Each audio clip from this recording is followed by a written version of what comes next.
अच्छा जी, कल हमने पढ़ लिया था वन टॉप लेवल एलिमेंट तक कि आप किसी भी फंक्शन में जब रिटर्न कर रहे हैं तो उसका एक टॉप लेवल एलिमेंट होना चाहिए, पेरेंट होना चाहिए। अगर तो आप डिव यूज़ करना चाह रहे हैं तो डिव यूज़ कर सकते हैं, अगर डिव नहीं यूज़ करना चाह रहे हैं तो फिर हम क्या करेंगे, हम एम्प्टी एलिमेंट रखते हैं।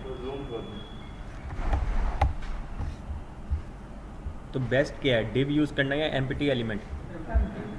Empty element. अगर तो आप कोई सेक्शन क्रिएट कर रहे हैं या फिर कोई आईडी वगैरह देना चाह रहे हैं, फिर स्टाइलिंग करना चाह रहे हैं उसके चाइल्ड्स को, तो फिर आप डिव यूज़ करेंगे, अदरवाइज़ आप इसको एम्प्टी एलिमेंट छोड़ देंगे। अच्छा जी, JSX will throw an error if the HTML is not correct और if the HTML misses the parent element. Alternatively, you can use fragment to wrap multiple lines. This will prevent unnecessarily adding extra nodes to the DOM. तो आप लोग simple empty element use कर सकते हैं। अच्छा जी, elements must be closed. HTML जब हम कर रहे थे तो तब क्या होता था, इनपुट एलिमेंट अगर यूज़ कर रहे हैं या फिर BR का एलिमेंट यूज़ कर रहे हैं, HR एलिमेंट यूज़ कर रहे हैं, हम उसे क्लोज नहीं करते थे। अगर याद हो आप लोग को, हम क्या करते थे, सिंपल BR यूज़ कर लिया, ये वर्क करता था। Input type equal to text और हम इसको इस तरह क्लोज कर देते थे, या फिर अगर हम HR यूज़ कर रहे हैं तो HR इस तरह करते थे। लेकिन रिएक्ट में क्या होगा, रिएक्ट में आप लोगों ने इसको क्लोज लाजमी करना है। अगर क्लोज नहीं करते हैं तो एरर ये आ जाएगा आपको। तो हमने हर एक एलिमेंट को, बेशक वो सेल्फ क्लोजिंग टैग हो तो उसे क्लोज करना है, अदरवाइज दूसरे तो ऑटोमेटिकली क्लोज हम कर रहे होते हैं। तो क्लोजिंग लाजमी है। एट्रीब्यूट क्लास, अगर आप लोगों ने क्लास यूज़ करना है तो क्लास की जगह हम क्लास नेम यूज़ करेंगे। तो जब ये रेंडर कर रहा होता है और JSX हमारे सिंपल HTML में कन्वर्ट होता है, तो होता क्या है कि ऑटोमेटिकली वो क्लास नेम को क्लास में कन्वर्ट कर देता है। ऐसे ना, हम तो अभी JSX की मदद से रिएक्ट में ही यूज़ कर रहे हैं, हम सिंपल HTML लिख रहे होते हैं जावास्क्रिप्ट की फ़ाइल में, लेकिन वो इसको किसी ना किसी तरीके से HTML में कन्वर्ट तो करता है, हमने कल देखा भी था। तो जब वो कन्वर्ट कर रहा होता है तो फिर क्लास नेम को वो क्लास में ही कन्वर्ट कर देता है। कंडीशंस, इफ़ स्टेटमेंट्स, अब हम क्योंकि JSX यूज़ कर रहे हैं या जावास्क्रिप्ट की फ़ाइल में ही वर्क कर रहे होते हैं, तो आप लोग कंडीशनली कोई स्टेटमेंट वगैरह भी लिख सकते हैं। Let's suppose const x equal to 5, नज़र आ रहा है सबको? माई एलिमेंट H1 में यहाँ पर अब क्या आएगा, टेक्स्ट। अब टेक्स्ट देखें, इसको एज अ वेरिएबल लिया गया है क्योंकि कर्ली ब्रेसिस के अंदर है। अगर कर्ली ब्रेसिस के बगैर होता तो ये सिंपल एक स्ट्रिंग होता, टेक्स्ट होता। तो अब ये वेरिएबल है तो यहाँ पर क्या है, x equal to 5, let text equal to goodbye. If x less than 10 तो क्या करो, टेक्स्ट को हेलो कर दो। तो यहाँ पर क्या आएगा,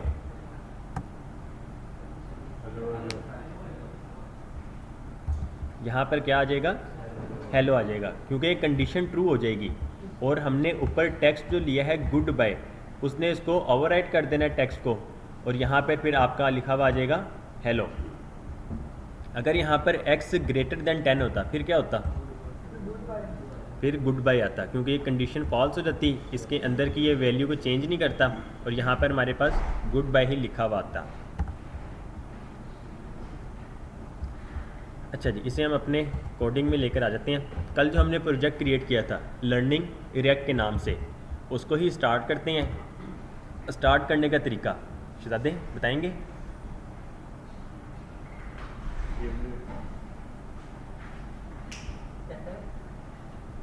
सिस्टम बाद में यूज़ कर लें, क्या ख्याल है? इसको स्टार्ट करना है हमने, कैसे करेंगे? कहाँ पे लिखें? CMD कहाँ से ओपन करें? यहाँ पे क्या करें, अब CMD लिख देते हैं। अब यहाँ पर npm start,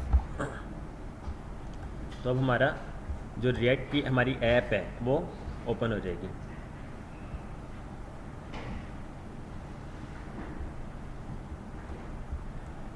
ऑलराइट जी, हमारी ये रिएक्ट की ऐप। तो कोड में आते हैं।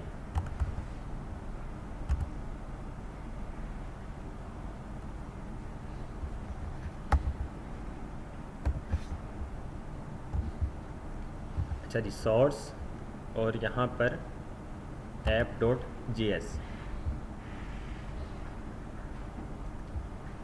हेडर फुटर, हम यहाँ पर एक और कंपोनेंट बना लेते हैं। अच्छा जी, जब आपने कंपोनेंट्स बनाने, एक हमने फुटर बना लिया, एक हमने हेडर बना लिया। लेट्स सपोज अब आप एक पेज से दूसरे पेज पे जब जाना चाहते हैं तो वो हमारे पेजेस होंगे। तो यहाँ पर आपका एक और स्ट्रक्चर में, फोल्डर स्ट्रक्चर में एक और फोल्डर बनाएंगे पेजेस के नाम से। ठीक हो गया जी, आपने पेजेस बना लिए। अब इस पेज के अंदर, पेजेस में आप लोग मज़ीद फ़ोल्डर भी क्रिएट कर सकते हैं।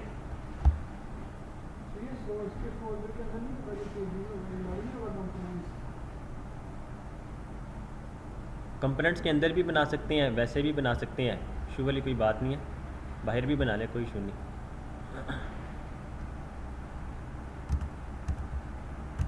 इसको हम बाहर ले आते हैं, ये हमारे बाहर आ गए, कंपोनेंट्स अलग से हो गए और पेजेस अलग से हो गए। तो यहाँ पर हम मज़ीद बना लेते हैं, लेट्स सपोज होम। ठीक हो गया जी, या फिर इसको स्मॉल में रख दें, इसको आप कह दें होम। ठीक हो गया जी, कि हमारा ये होम पेज है, या फिर फ्रंट एंड कह लें, ये आप पे डिपेंड करता है। या फिर हमने ये पेजेस बनाया है, आप इसको राउट्स का भी नाम दे सकते हैं, कि हमने एक राउट से दूसरे राउट पे जब जाना है, आप उसको इसका भी नेम दे सकते हैं।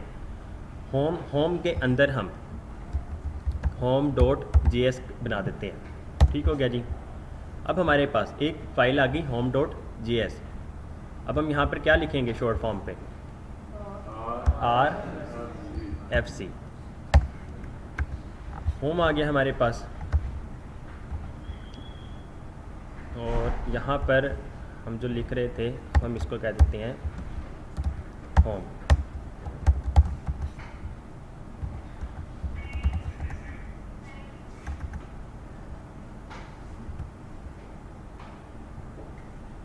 ओके जी, हेडर और ये होम और ये फुटर। अच्छा जी, होम पे आके स्टाइल,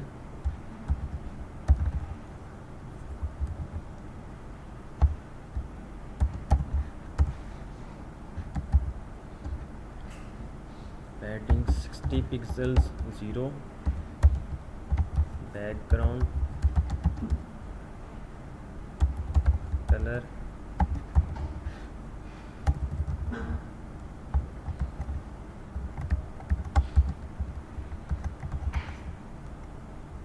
ऑलरेडी। ठीक है जी, हमारा ये होम पेज। अच्छा, यहाँ पे स्पेसिंग जो आ रही है लेफ़्ट राइट टॉप और बॉटम पे, ये क्यों आ रही है? बाय डिफ़ॉल्ट पैडिंग और मार्जिन मिली होती है, किसे? बॉडी को मिली होती है। तो app.css में आके हम क्या करते हैं, या फिर यूनिवर्सल सेलेक्टर यूज़ कर लें कि जितने भी एलिमेंट्स हैं उसको मार्जिन 0 कर दो, पैडिंग 0 कर दो, और बॉक्स साइजिंग बॉर्डर बॉक्स कर दो। ये बॉक्स साइजिंग बॉर्डर बॉक्स का किसी को ना पता हो? नहीं पता? चलिए, ये CSS का टॉपिक है, इसको बाद में छेड़ेंगे, फिलहाल हम इस पे आते हैं। हमारा ये होम पेज। अब हम यहाँ पर आ जाते हैं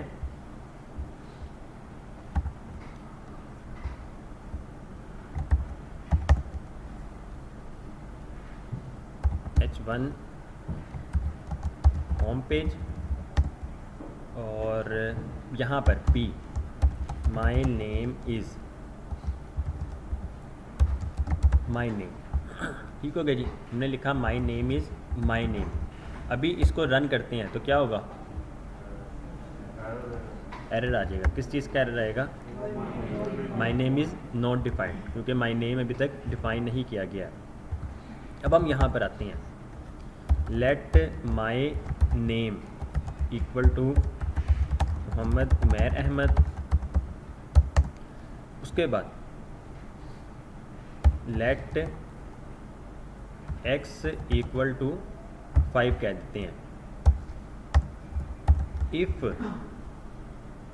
x less than 10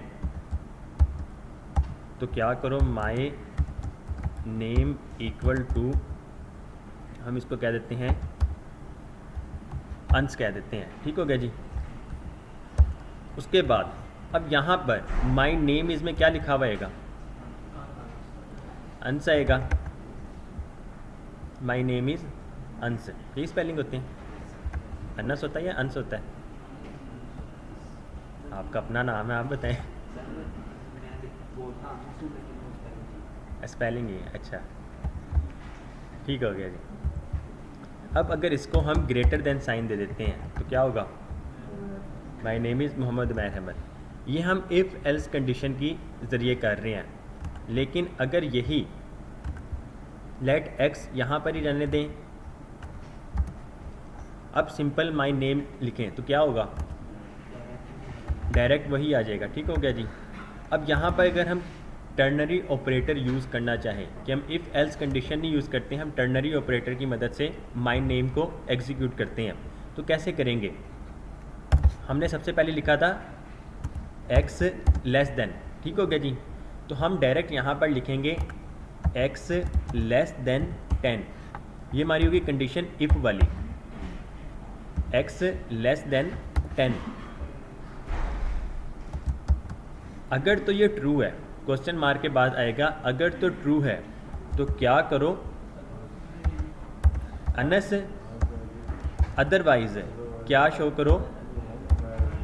Mohammad Umair Ahmad आएगा। ठीक हो गया जी। अब यहाँ पर हमें ये माई नेम की ज़रूरत नहीं है। ठीक हो गया जी। अगर तो ये करना है, अगर ये यहाँ पे आप ये माई नेम इस तरह नहीं लिखना चाहते हैं तो आप लोग डायरेक्ट यहाँ पर माई नेम लिखेंगे, तो फिर ये वेरिएबल डिक्लेयर हो जाएगा, तो वेरिएबल में आपने जो भी लिखा होगा वो उसको शो करवा देगा। ठीक हो गया जी। अब सेव करते हैं तो अब क्या होगा? अंश आ गया। अगर यहाँ पर 10 लिख देते हैं, ग्रेटर देन साइन 10, तो अब क्या होगा? मोहम्मद उमैर अहमद आ जाएगा। तो ये अब टर्नरी ऑपरेटर की मदद से भी लिख कर सकते हैं। ये जो है ना, जब आप लोग JSX में कर्ली ब्रेसेस यूज़ करते हैं, इसको एक्सप्रेशंस कहा जाता है। ठीक हो गया जी, इसे एक्सप्रेशंस कहा जाता है जी। क्लियर है? आप लोग डायरेक्ट कंडीशन कहीं पे भी यहाँ पर हो जाए, स्टाइलिंग कर रहे हैं, स्टाइल कर सकते हैं। स्टाइल के दौरान भी लेट सपोज बैकग्राउंड कलर हम यूज़ कर रहे थे, यहाँ पर लोग क्या करें? एक्स लेस देन 5, तो क्या करो? बैकग्राउंड कलर हमने किया था, आप इसको कह दें 555 एल्स हैशटैग 101010। अब x छोटा है 5 से जी अहमद साहब, x छोटा है 5 से नहीं, इक्वल है ना, तो ये कंडीशन ट्रू है या फॉल्स है? फॉल्स है, तो क्या रन होगा फिर? फॉल्स वाला। ठीक हो जी, कॉलन के बाद।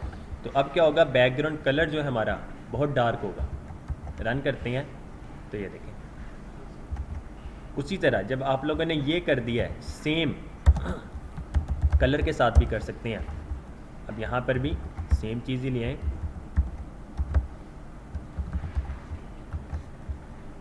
कलर बैकग्राउंड कलर डार्क हो तो हम टेक्स्ट कलर क्या रखते हैं? लाइट रखते हैं। तो आप लोग इसको वाइट कलर कर दें। अगर बैकग्राउंड कलर लाइट है तो टेक्स्ट कलर बाय डिफ़ॉल्ट जो है वो डार्क ही होगा। ठीक हो गया जी। तो अब देखें, यहाँ पर बाय डिफ़ॉल्ट भी डार्क ही होता है, तो हमें कंडीशन लगाने की ज़रूरत तो नहीं है, ऐसे ही है। तो अब हम क्या कर सकते हैं? अगर x की वैल्यू ग्रेटर देन है 5, x की वैल्यू ग्रेटर देन है 5, तो क्या करो? सिर्फ और सिर्फ ये वाली कंडीशन चलाओ। तो ये वाली कंडीशन कैसे चलाएंगे हम? अब हम कर सकते हैं एंड का साइन लगा दें, तो ये तब ही वर्क करेगा जब x की वैल्यू ग्रेटर देन होगी 5। अदरवाइज डिफ़ॉल्ट कलर जो होता है, डिफ़ॉल्ट कलर जो हमारा ब्लैक होता है वही यूज़ होगा। अब सेव करें।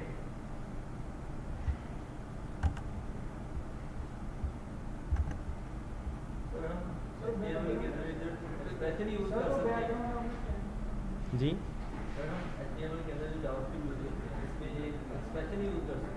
कर सकते हैं। सर इसके अलावा जैसे हम स्टेटमेंट है या फिर if else वगैरह वो नहीं यूज़ कर सकते इसमें? इसके अंदर नहीं यूज़ कर सकते हैं। इफ़ एल्स स्टेटमेंट अगर यूज़ करनी है वो फिर बाहर हम करेंगे।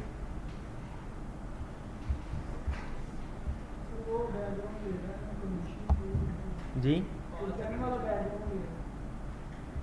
वो एंड वाला ही ले रहा है। एक्चुअल में ना कंडीशन ये भी ट्रू नहीं है, ये फॉल्स है। फॉल्स है ना, क्योंकि x की वैल्यू बराबर है 5 के, तो इस वजह से कंडीशन ट्रू नहीं है, तो ये वाला वर्क ही नहीं कर रहा है। तो हम यहाँ पे क्या कर सकते हैं, अगर x की वैल्यू बराबर है 5 के तो ये ट्रू हो जाएगा, तो अब ये वर्क करेगा। कंडीशन ना तो ये x छोटा है 5 से, ना है बराबर ग्रेटर देन 5 के। हम या फिर कर सकते थे ग्रेटर देन और इक्वल टू, या ग्रेटर देन हो या इक्वल टू हो, तो तब ये वर्क करे। तो इसने वर्क करना है। अब अगर हम वैल्यू इसकी x की वैल्यू हम कर देते हैं 6, ये तो चलेगा। तो यहाँ पर अब बैकग्राउंड कलर हमारा क्या होगा, लाइट होगा। कैसे, फॉल्स ही होगा ना। हम इसको करते हैं 4, अब रन करते हैं तो ये देखें, तो आप कंडीशनली स्टाइलिंग भी कर सकते हैं, और ये हम करते भी हैं। रिएक्ट में हम इस तरह कर भी रहे होते हैं और बहुत ज़्यादा यूज़ हो रहा होता है। जी क्लियर है? कोई सवाल किसी का? जी ये वाली पहले हम क्या कर रहे थे, हम शुरू से आते हैं इस पर। पीछे हमने क्या लगाया, अगर x छोटा है 5 से तो क्या करो, बैकग्राउंड कलर जो है ये लाइट हो जाएगा। एल्स कॉलन के बाद हम यूज़ करते हैं, तो वो फिर क्या हो, अगर तो कंडीशन फॉल्स हो तो ये वाला वर्क करेगा। सेम उस तरह ही x लेस देन 5 है तो क्या करो, अब टेक्स्ट कलर जो है उसको हम कह देते हैं डार्क, अगर बैकग्राउंड कलर लाइट है। अगर तो बैकग्राउंड कलर लाइट है, सॉरी डार्क है, तो टेक्स्ट कलर को क्या करो, लाइट कर दो। ठीक हो गया जी। लेकिन हमें पता है कि बाय डिफ़ॉल्ट जो कलर होता है वो डार्क ही होता है, तो क्या हमें फिर ये इस तरह एक्स्ट्रा कोड लिखने की ज़रूरत है? नहीं है ना। तो अब हम क्या करेंगे, अगर तो सिर्फ एक कंडीशन ट्रू है, मीन्स के अगर बैकग्राउंड कलर डार्क होता है तो तब ये सिर्फ वाइट वाला काम करे। तो अब हम क्या करेंगे, अगर तो x लेस देन और इक्वल टू 5, लेस देन और equal to 5, sorry greater than और इक्वल टू 5, कि अगर x की वैल्यू जो है 5 है या 5 से बड़ी है, तो क्या करो, सिर्फ कलर उसका वाइट कर दो, टेक्स्ट कलर। तो अब हम यहाँ पे क्या करेंगे, अगर अब हम इसको ख़त्म करते हैं तो वो हमसे एल्स वाली कंडीशन भी पूछता है कि एल्स वैल्यू भी बताओ, लेकिन हमें तो सिर्फ इफ़ कंडीशन चाहिए, एल्स चाहिए नहीं। तो अब हम क्या करेंगे, क्वेश्चन मार्क की जगह 2 बार एंड ऑपरेटर हम यूज़ कर रहे होते हैं, एंड साइन वो हम लिखते हैं। तो अब ये सिर्फ इफ़ कंडीशन वाला काम करेगा। अगर हम इसकी वैल्यू अब 5 कर देते हैं तो अब ये इस तरह वर्क करेगा। जी क्लियर है? सारी चीज़ें हो सकती हैं, ऑन क्लिक पे भी हो सकता है कि ऑन क्लिक को स्टेट, मेरे ख्याल आप लोगों ने कुछ पढ़ी ही थी, यूज़ स्टेट जो हुक है वो पढ़ी थी। तो उसकी मदद से जैसे ही बटन क्लिक को उसको वो स्टेटस ट्रू कर दें, अगर तो ट्रू है उस वेरिएबल की, तो आप लोग स्टाइलिंग कर सकते हैं। उसको दोबारा क्लिक कर दें, फॉल्स करवा दें, तो यहाँ पे कंडीशन चेंज हो जाएगी ऑटोमेटिक। ऑल राइट जी। उसके बाद टर्नरी ऑपरेटर हो गया।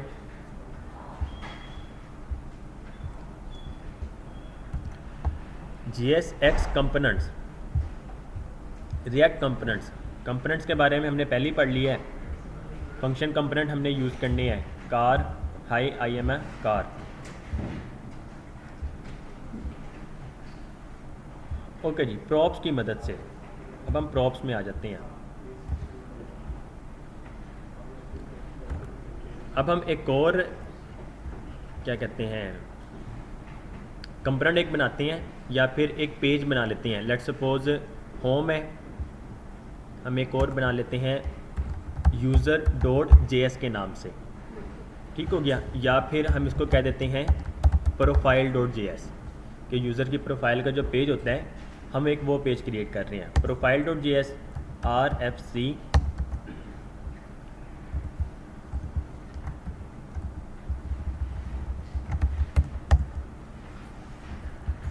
H1 profile page P user name is equal to, अभी इसको हम ब्लैंक छोड़ देते हैं, या फिर यहाँ पर वैसे ही अहमद लिख देते हैं, यूज़र नेम इज़ अहमद।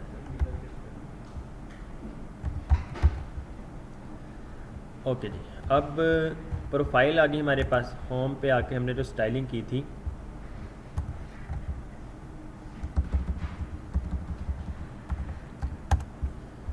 या फिर सिंपल प्रोफाइल डिव, इसको हम एक क्लास दे देते हैं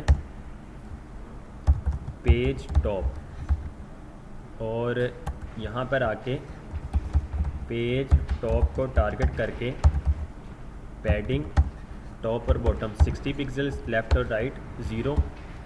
बैकग्राउंड कलर इसको दे देते हैं लाइट, कोई बैकग्राउंड हम कलर दे देते हैं ताकि वो प्रोमिनेंट हो जाए।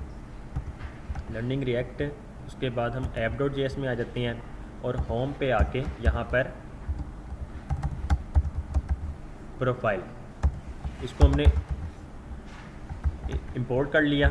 और अब यहाँ पे देखें profile page, user name is Ahmed आ गया। लेकिन प्रोफाइल हम जहाँ पे भी लोड कर रहे हैं, अब यूज़र नेम की वैल्यू हर बारी चेंज होगी। लेट्स सपोज हम क्या करते हैं, इंपोर्ट पे आके यहाँ पर, अब आप लोग समझे कि ये कोई ना एक लॉगिन का पेज बना हुआ है, जैसे ही लॉगिन कर लेते हैं वो प्रोफाइल पेज पे नेविगेट कर लेता है। तो ये जब हम एडवांस लेवल पे थोड़े पहुँचेंगे हम इस तरह की कंडीशंस भी यूज़ कर रहे होंगे। अभी बस ये समझे कि डाटा हम फैच कर रहे हैं डेटाबेस से, जैसे ही फैच हो जाता है तो जो भी यूज़र होगा उसका ही नेम शो हो रहा होगा, ऐसे ही है। तो हम क्या करते हैं, सबसे पहले एक इंपोर्ट की मदद से इंपोर्ट रिएक्ट, और अच्छा जी रिएक्ट हम इंपोर्ट करते हैं कहाँ से, रिएक्ट से, ठीक हो गया जी।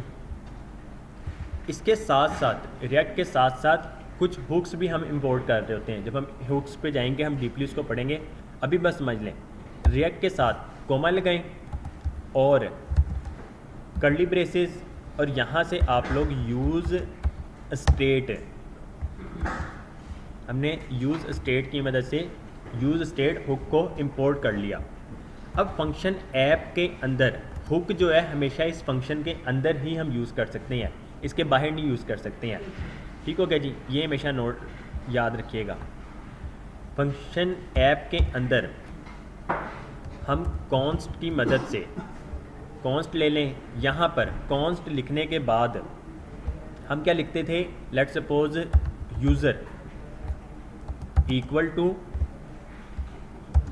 यूज़र का हम यहाँ पे नेम लिख देते हैं, लेट्स सपोज उमैर लिख देते हैं।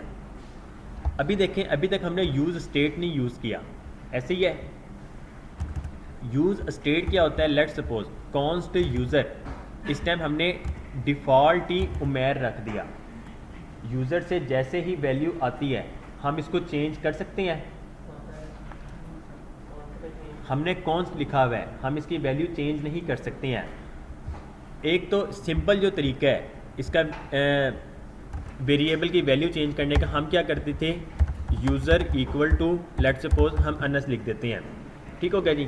तो ये वैल्यू चेंज हो जाती अगर हमने यहाँ पर लेट यूज़ किया होता, ठीक हो गया जी। ये तो पॉसिबल है, लेकिन जब हम यूज़ स्टेट यूज़ कर रहे हो तो हम क्या करते हैं, सबसे पहले इस यूज़र को हम बड़ी ब्रैकेट्स के अंदर ले आते हैं, ठीक हो गया जी। हमने जो भी लिखा हमने उसको बड़ी ब्रैकेट्स के अंदर ले आए, और अब ये यूज़र का नेम जो हमने लिखा था इसको हम लेकर आएंगे, यूज़ स्टेट लिखेंगे पैरेंथेसिस, कह लें कि फंक्शन है, ठीक हो गया जी, फंक्शन जिस तरह हम लिखते हैं, यहाँ पर हम वो वैल्यू पास कर देंगे। हमने क्या किया, सिंपल जो अब एक वेरिएबल बनाते हैं एज इट इज़ वैसे ही लिखें, सिर्फ और सिर्फ वेरिएबल का नेम आप उसको बड़ी ब्रैकेट्स के अंदर ले आएँ और आगे वैल्यू जो भी लिखी थी उसको यूज़ स्टेट के अंदर ले आए। बस इतनी से हमने चेंजेस किया। क्लियर है इतना? अब डिफ़ॉल्ट तरीका जो है वैल्यू चेंज करने का, हम क्या करते थे, user equal to let's suppose Ahmed, हम इस तरह कर लेते थे। अब हम इस तरह नहीं करेंगे। अब हम क्या करेंगे, हमने फर्स्ट पैरामीटर कह लें इसको या फर्स्ट वैल्यू, हमने वेरिएबल का नेम लिखा, सेकंड में हम एक फंक्शन पास करते हैं या फंक्शन का नेम लिखते हैं। हमने यूज़र लिखा, हमने यूज़र को सेट करवाना है, तो अगर यूज़र को सेट करवाना है तो सबसे पहले सेट लिख दें, उसके बाद यूज़र लिख दें। फर्स्ट पैरामीटर में हमने वेरिएबल का नेम लिखा, कोमा ऐड करके सेट यूज़र के, अब हम यूज़र को सेट कर रहे होंगे। सेट करने के लिए सिंपल सेट यूज़र लिखें, फंक्शन हमने ओपन किया और क्लोज कर दिया, उसके अंदर अब अहमद लिख दें। अब इसकी वैल्यू चेंज होगी, अदरवाइज इसकी वैल्यू आप चेंज नहीं कर सकते किसी और सूरत में। सिर्फ और सिर्फ ये तरीका है। अब देखें, सेट यूज़र तो हो रहा है, लेकिन यूज़र अभी तक हमने कहीं यूज़ नहीं किया। User is declared but it's value is never read. अगर तो इसकी वैल्यू आप कभी भी कहीं पे भी रीड नहीं कर रहे हैं तो फिर आप इसको यूज़ ही ना करें। जब आपने इसकी वैल्यू को यूज़ ही नहीं करना है, कहीं पे भी रीड नहीं करना है, तो इसको डिक्लेयर करने का कोई मकसद नहीं बनता है। ठीक हो क्या जी? तो फिर क्या हल होगा, इसको भी कमेंट कर दें, इसको भी कमेंट कर दें। अगर तो यूज़ नहीं कर रहे हैं लेकिन हमने इसको यूज़ करना है, यूज़ कैसे करना है? अच्छा जी, अब बताने का मकसद था, सबसे पहले जैसे ही वेबसाइट आपकी लोड होगी, डेटाबेस से डाटा आ जाएगा, समझे एक स्टेट चल गई और उसमें आप यूज़र को सेट करवा रहे हैं। जब यूज़र को सेट करवा रहे होंगे, लास्ट पे जो कमांड चलेगी वो ये वाली ही चलेगी, तो इस वजह से मैंने इसको ही डायरेक्ट लिखा है। तो जैसे ही यूज़र सेट हो जाएगा, या फिर डिफ़ॉल्ट में आप इसको वैसे ही छोड़ दें, ब्लैंक छोड़ दें कि इस टाइम अभी तक कोई यूज़र है नहीं। जैसे ही आपकी वेबसाइट लोड होगी, यूज़र आ जाएगा, यूज़र को सेट कर दें। इस टाइम हमने यूज़र का क्या नेम रखा है, अहमद। तो अब अगर आपने इसको पास करना है, फंक्शन में पैरामीटर पास करना आता है, सबको आता है, ना आता हो किसी को? जितनी आवाज़ आ रही है मुझे लग रहा है नहीं आता है। सदे आप जो लास्ट पे बैठे हुए हैं, नहीं वो लास्ट पे अच्छा माजिद भाई हैं आपसे आगे वाले, अच्छा वो टेस्ट दे रहे हैं, ठीक हो गया। अच्छा आप निगरानी कर रहे हैं उनकी। अच्छा जी, प्रोफाइल पे आते हैं। फंक्शन जो पास करते थे उसके पैरामीटर, हमने ये पैरामीटर ही पास किया है ना।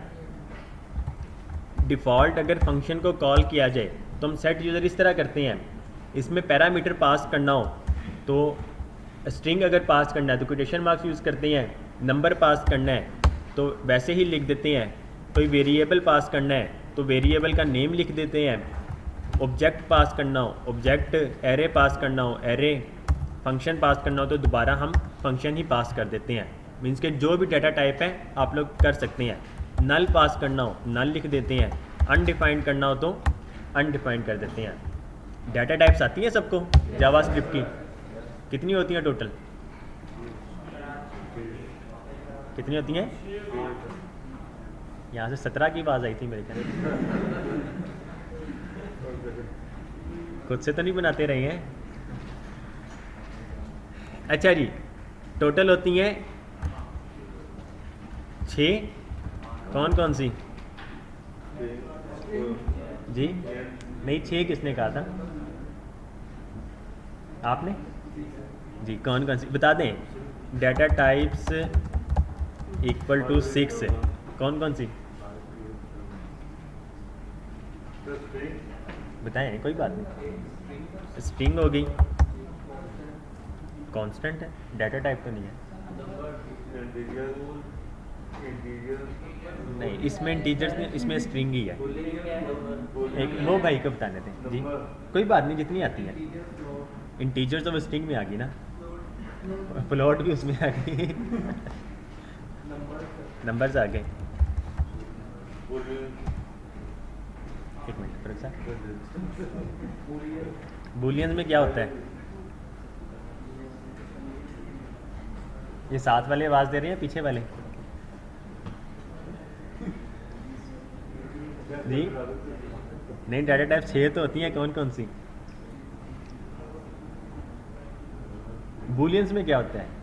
बूलियंस बताया तो है आपने, ट्रू फॉल्स होता है। बूलियंस इक्वल टू ट्रू और फॉल्स, ठीक है जी। उसके बाद अभी तक आपकी तरफ से 3 हुई हैं, निशाते आप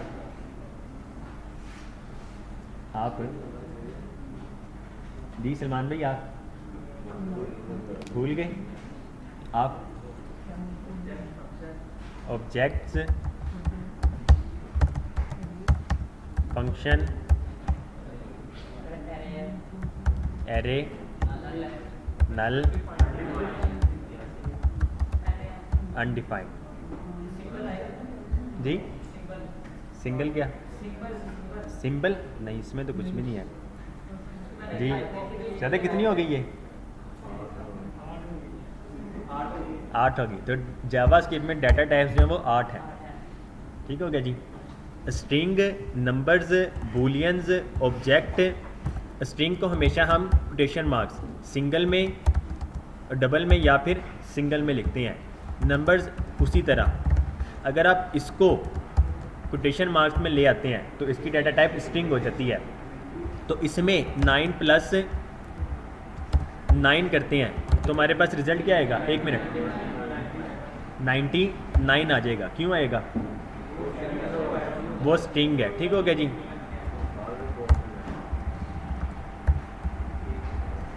माइनस करते हैं फिर जी, यही आएगा। तो 9 में से अब 9 का निकालेगा नहीं वो स्ट्रिंग है। लेकिन सिर्फ और सिर्फ प्लस ऑपरेटर यूज़ होता है कॉन्कैटिनेट करने के लिए स्ट्रिंग को। हम स्ट्रिंग में minus, multiply, division, reminder operator कोई भी यूज़ नहीं कर सकते हैं। तो जावास्क्रिप्ट क्या करता है, इतना स्मार्ट है कि वो अगर प्लस के अलावा कोई भी अरिथमेटिक ऑपरेटर देखता है, वो टेम्परेरी तौर पर पिछली वाली वैल्यू को इसको नंबर में ही कन्वर्ट कर देता है, ठीक हो गया। तो अब अगर 9 में से -9, बेशक यहाँ पर भी स्ट्रिंग ही हो डायरेक्ट है, इसने क्या करना है, दोनों को नंबर में कन्वर्ट करेगा और इसको 0 कर देगा। अगर यहाँ पर मल्टीप्लाई होता तो फिर 81 आ जाता। अगर यहाँ पर डिवाइड का होता फिर यहाँ पे 1 आ जाता। सिर्फ और सिर्फ अगर यहाँ पर प्लस ऑपरेटर होता, इसने समझना था कॉन्कैटिनेट हुआ जा रहा है, तो जब कॉन्कैटिनेशन होगी तो यहाँ पे क्या होगा, 9 और 9, ठीक हो गया जी। बग नहीं है, जावास्क्रिप्ट लैंग्वेज इस तरह बनाई गई है। स्ट्रिंग अगर आप देखें ना, अगर आप स्ट्रिंग ही यूज़ कर रहे हैं, लेट्स सपोज आप लोग कहीं पे यूज़ करना चाहते हैं जी, वो डेवलपर्स में ही बग आया हुआ है फिर तो। लेट्स सपोज यूज़र +9 है, तो ये यूज़र का कोई नेम बन सकता है, तो यूज़र 9 एक यूज़र नेम है, ठीक हो गया जी। खैर, बूलियंस जो है ट्रू और फॉल्स हम यूज़ कर रहे होते हैं ऑब्जेक्ट में, कर्ली ब्रेसेस, फंक्शन में, function keyword parenthesis, function keyword, parenthesis और कर्ली ब्रेसेस, एक ये तरीका है। और ये फंक्शन जो हमने लिखा है ये उसके बगैर है, नेम के बगैर। एरो फंक्शन अगर यूज़ करना है तो इस तरह एरो फंक्शन कीवर्ड के बगैर। एरे अगर है तो बड़ी brackets, null equal to null, undefined equal to undefined, ठीक हो गया जी। नल और अनडिफाइंड में क्या फ़र्क है?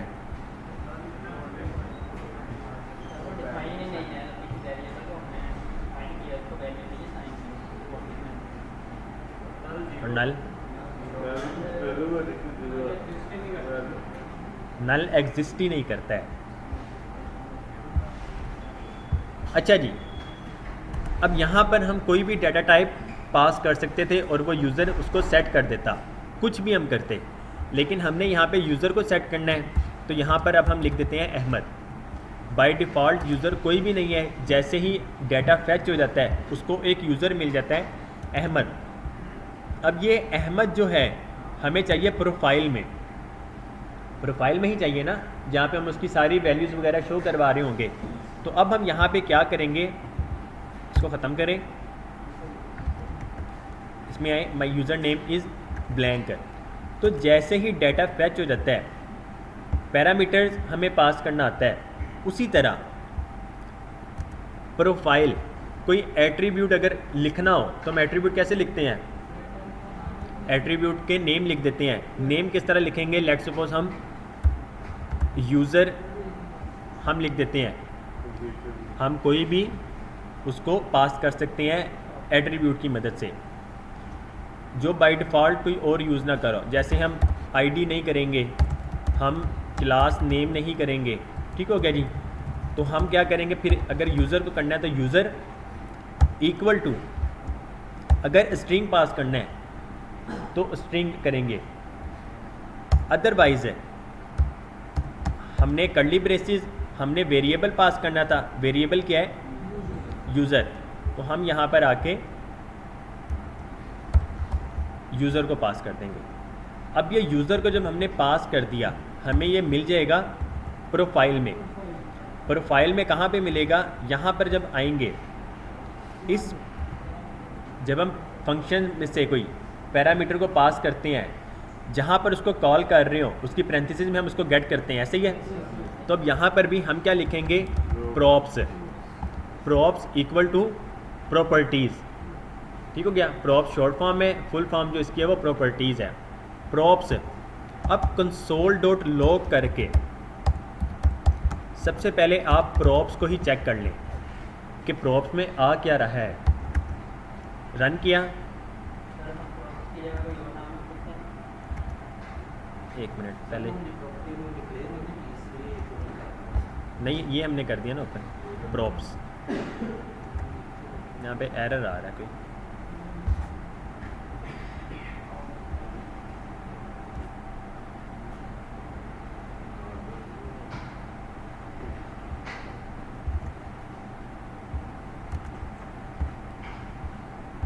अच्छा जी, हम ये सेट यूज़र जो कर रहे हैं वो बाय डिफ़ॉल्ट ही कर रहे हैं, तो हम क्या करेंगे,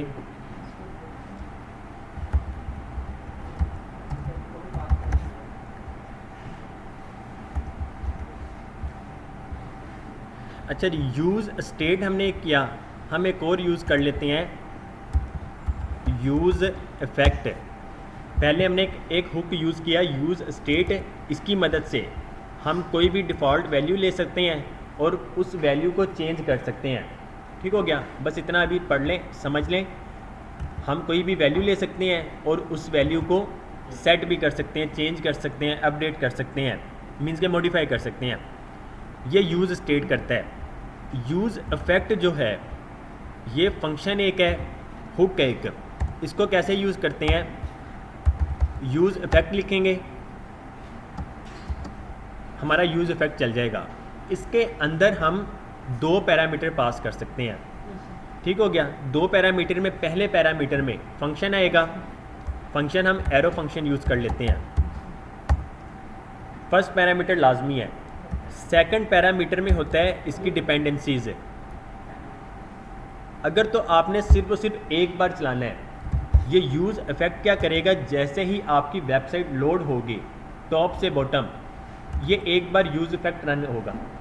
रन क्या करेगा, इसके अंदर हमने जो कुछ भी लिखना है, तो हम यहाँ पे क्या लिखते हैं, सेट यूज़र, इस यूज़र के अंदर हम अहमद कह देते हैं। तो अब क्या होगा, जैसे ही ये रन होगा, यूज़ इफ़ेक्ट भी रन होगा, तो उसके अंदर जो भी हमने लिखा कोड वो एग्जीक्यूट करेगा। उसमें हम क्या कर रहे हैं, यूज़र को सेट कर रहे हैं, उसके अंदर हम लिख क्या रहे हैं, अहमद, सिंपल एक स्ट्रिंग में। तो अब ये अहमद जब हमने लिख दिया तो ये वैल्यू यहाँ पर स्टोर हो जाएगी, वैसे नहीं हो सकते यूज इफेक्ट के लिए। यूज़ इफेक्ट के बगैर हमने किया था, हो क्या रहा था, वो हर बार इन्फिनिट लूप चल गई थी, बार बार वो कंपोनेंट रेंडर हो रहा था, तो वो एरर हो गया, तो इस वजह से आपको वेबसाइट भी शो नहीं हुई। तो ये कंट्रोल करने के लिए हमारे जी, अब इसने क्या करना है, सेट यूज़र को भी सिर्फ एक बार चलाएगा। सर ये नीचे वैल्यू देने के लिए यूज करते हैं यूजर। जी, सर नीचे वैल्यू देने के लिए एक दफ़ा तो ये यूज करते हैं। इनिशियल वैल्यू के लिए नहीं, यूज़ इफेक्ट जो है, अगर तो आप इसमें ब्लैंक छोड़ देते हैं, ठीक हो गया, तो इसने एक बार चलना है। जैसे ही आपकी वेबसाइट लोड होगी, एक बार ये यूज़ इफेक्ट चलेगा। अगर आप, जब हम थोड़ी एडवांस लेवल पे जाएंगे, हम उसमें देखेंगे जैसे ही वैल्यू चेंज होती है किसी भी, अगर हम डिपेंडेंसी यहाँ पे ऐड कर देते हैं, लेट्स सपोज यूज़र, हम यहाँ पर यूज़र ही लिख देते हैं, तो इस यूज़र की वैल्यू जब जब चेंज होगी तब तक ये यूज़ इफेक्ट चलेगा। अभी तो हम इसमें सेट यूज़र ही कर रहे हैं। लेट्स सपोज हम क्या कर सकते हैं, कंसोल डॉट लॉग या फिर 1 लिख देते सिंपल। तो जब जब ये यूज़र चेंज होता, इसके अंदर हमने जो कुछ भी लिखा होता वो भी रन होता। क्या होता, बार बार ये कंसोल डॉट लॉग करवाता। वैसे एग्जाम्पल के तौर पे मैंने बताया है, जब हम थोड़ा आगे पहुँचेंगे इसको देखेंगे। अभी इसको ब्लैंक छोड़ दें, सेट यूज़र अहमद। तो अब देखें, हमने वहाँ पे प्रॉप्स में क्या ऐड किया था, प्रोफाइल में प्रॉप्स और कंसोल डॉट लॉग किया था प्रॉप्स से। तो फर्स्ट टाइम जब वो चला था, यूज़र इस टाइम ब्लैंक था। जैसे ही यूज़ इफेक्ट में वैल्यू चेंज हुई, अहमद इसने दोबारा से रेंडर किया इस यूज़र को, और हमारे पास प्रॉप्स में जो है अब एक ऑब्जेक्ट आ रहा है। ऑब्जेक्ट में क्या है, यूज़र अहमद, ठीक हो गया जी। अब अगर हमने इस प्रॉप्स में से यूज़र को निकालना हो या गेट करना हो, तो हम कैसे कर सकते हैं जी, हम कैसे करेंगे जी। एक तो सोल्यूशन है, हम डायरेक्ट प्रॉप्स डॉट यूज़र लिखें। अगर आपने नीचे कोई 10 बार यूज़र लिखना है, यूज़र का नेम लिखना है, let's suppose user name is, हम क्या करेंगे, प्रॉप्स डॉट यूज़र, ठीक हो गया। इसी को हम नीचे कॉपी करते जाते हैं। जितनी बार भी आपने यूज़र का नेम लिखना है, तो आप हर बार प्रॉप्स लिख रहे होंगे। ऐसे ही है, यही तरीका है ना। लेकिन हम चाहते हैं कि हम सिर्फ और सिर्फ यूज़र लिखें, हम बार बार प्रॉप्स ना लिखें। तो बार बार प्रॉप्स लिख रहे हैं, कोड ज़्यादा हो रहा है, वो परफॉर्मेंस में इम्प्रूवमेंट नहीं आएगी, आपकी वेबसाइट स्लो होती जाएगी। तो हम इसको डी स्ट्रक्चर कर सकते हैं।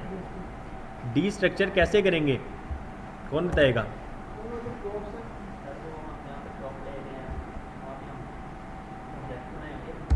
ऑब्जेक्ट बनाएंगे, ऑब्जेक्ट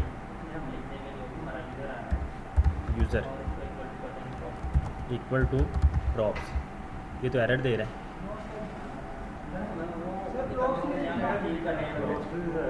ठीक,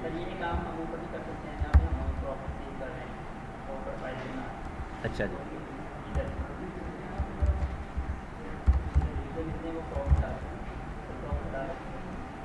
प्रॉप्स हटा दें।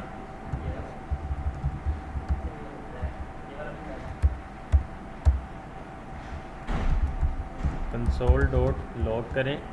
अब हम क्या करेंगे, यहाँ पे यूज़र करेंगे।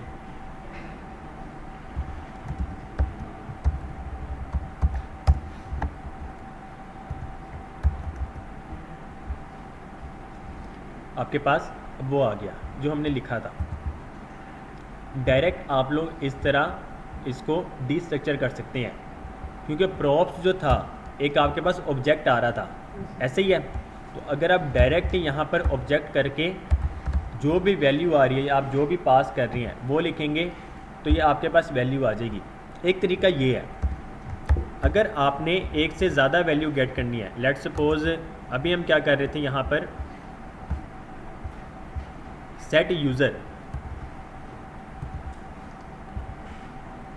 और या फिर user first name, set user first name. उसी तरह आप लोग यहाँ पर अब last name, set user first name set user last name. तो यहाँ पे मैं लिख देता हूँ। अब जैसे ही ये रेंडर होगा तो क्या होगा, सेट यूज़र फर्स्ट नेम भी उसमें वैल्यू आ जाएगी और सेट यूज़र लास्ट नेम में भी वैल्यू आ जाएगी। तो नीचे जाके अब हम क्या पास करेंगे, user first name, user first name, user last name, user last name. ठीक है जी, हम इस तरह कर सकते हैं। अगर आपने एक से ज़्यादा आप पैरामीटर्स भी एट्रीब्यूट भी पास कर सकते हैं और जो यहाँ पर हमें प्रॉपर्टीज़ में मिल जाएंगी। तो अब देखें, अब हमें यहाँ पे चेंज करना पड़ेगा, यूज़र फर्स्ट नेम और यूज़र लास्ट नेम।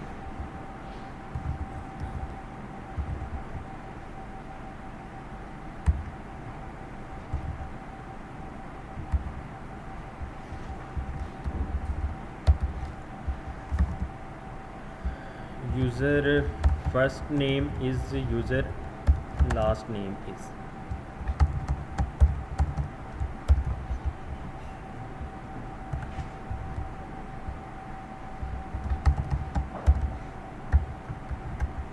ओके जी, रन करें। मोहम्मद उमैर और ये अहमद। तो यहाँ पे user first name is Mohammad Umair और user last name is Ahmed आ गया। एक तरीका ये था। एक तरीका क्या है कि आप लोग सिंपल यहाँ पे क्या करें, अभी तक जो हम कर रहे थे प्रॉप्स में से यूज़र फर्स्ट नेम और यूज़र लास्ट नेम निकाल लें। कहाँ से निकालना है हमने, प्रॉप्स की मदद से। अभी देखें ये एरर दे रहा था, सिर्फ और सिर्फ एरर क्यों दे रहा है, हम ये यूज़र फर्स्ट नेम और लास्ट नेम जो है इसके पीछे हमने कॉन्स्ट लगा देना है।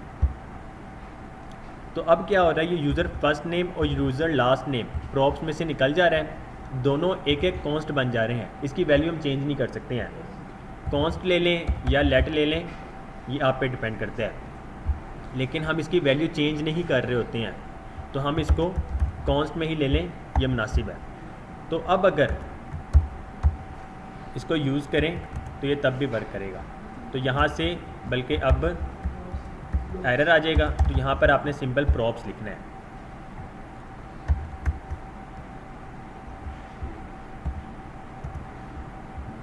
जी क्लियर है।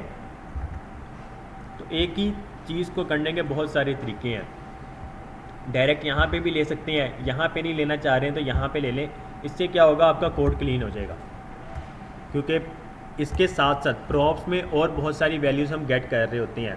तो जब गेट कर रही होती हैं तो यहाँ पर ही अगर आप लोग इसको लिखते जाएं बार बार, तो वो समटाइम ऐसा होता है कोई एरर भी आ जाता है और पढ़ने में भी मुश्किल होती है।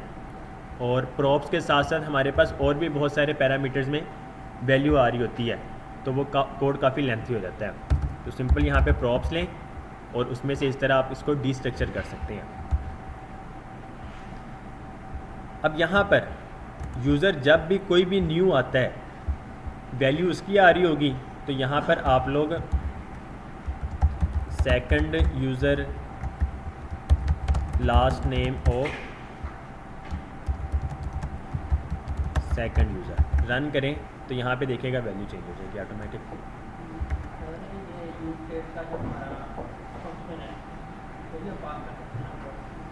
कर सकते हैं, हम कर सकते हैं। चलिए, भाई का सवाल है कि हम ये यूज़ सेट जो है हम ये भी पास कर सकते हैं। इससे क्या होता है कि अगर हम यहाँ पर उसको पास कर देंगे, हमें प्रोफाइल में वो भी मिल जाएगा। मैंने कहा ना, फंक्शन भी अगर पास करना, आप लोग फंक्शन भी पास कर सकते हैं। तो जब हमें यहाँ पे वो प्रॉप्स की मदद से मिल जाएगा, तो यहाँ पर भी आप उसकी वैल्यू चेंज कर सकते होंगे। रेंडर करवाने पे, कोई बटन क्लिक करवाने पे, जिस तरह लास्ट टाइम आप लोगों ने बनाया था वो काउंट वाला, जब फर्स्ट डे हमने किया था, तो अक्सर यूज़र ने इस तरह ही किया था। उन्हें यूज़ स्टेट वगैरह आई थिंक आप लोगों ने पढ़ा ही था। तो जब यूज़ स्टेट पढ़ लिया था तो फिर अक्सर स्टूडेंट्स ने खुद से भी प्रैक्टिस की हुई थी। ऑलराइट, क्लियर है इतना यहाँ तक? सेट करने के लिए आपने इसकी वैल्यू जो सेट करनी है, अगर यूज़ स्टेट हम यूज़ ही तब करते हैं जब हम उसकी वैल्यू को भी चेंज करवाना चाहते हैं। या अपडेट करवाना चाहते हैं, तो इसलिए हम यूज़ करते हैं। अगर आपने सिर्फ और सिर्फ सिंगल वैल्यू ही यूज़ करनी है, उसकी वैल्यू को चेंज ही नहीं करवाना है, तो आप यूज़ स्टेट यूज़ ही ना करें। फिर आप direct const user first name equal to Ahmed लिख दें और इसको स्किप कर दें। जब आपने वैल्यू को चेंज ही नहीं करवाना है, अगर वैल्यू को चेंज करवाना है तो तब हम फिर सेट ये यूज़ स्टेट यूज़ करते हैं। यूज़ इफेक्ट का दूसरा पैरामीटर होता है कि ये आपने चलाना कब कब है। अभी हमने ब्लैंक छोड़ा है, इसका मतलब है कि सिर्फ और सिर्फ एक बार चलेगा जैसे ही वेबसाइट लोड होगी। अगर आपने इसको एक बार से ज़्यादा चलाना है, उसका क्या होता है कि आप फिर डिपेंडेंसी यूज़ कर रहे होते हैं। तो वो जब हम थोड़ी एडवांस लेवल पे जाएंगे हम तब उसको देखेंगे इंशाल्लाह।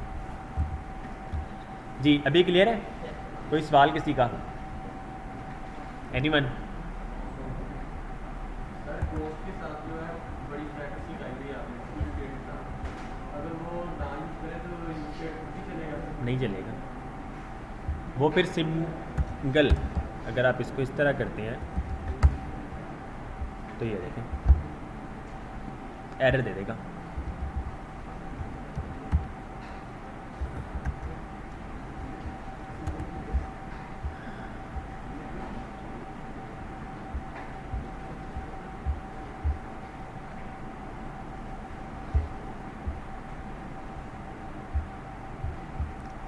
अच्छा जी, अभी हम यहाँ पर स्ट्रिंग पास कर रहे थे बस, user first name user last name. Simple आप इसको कॉन्स्ट में यूज़र लें और सेट यूज़र। यहाँ पर हम स्ट्रिंग जो कर रहे हैं, स्ट्रिंग की जगह ऑब्जेक्ट कर दें। इसमें क्या होगा, इसको फ़िलहाल छोड़ दें। सेट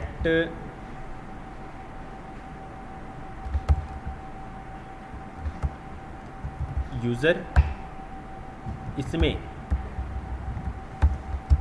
ऑब्जेक्ट में फर्स्ट नेम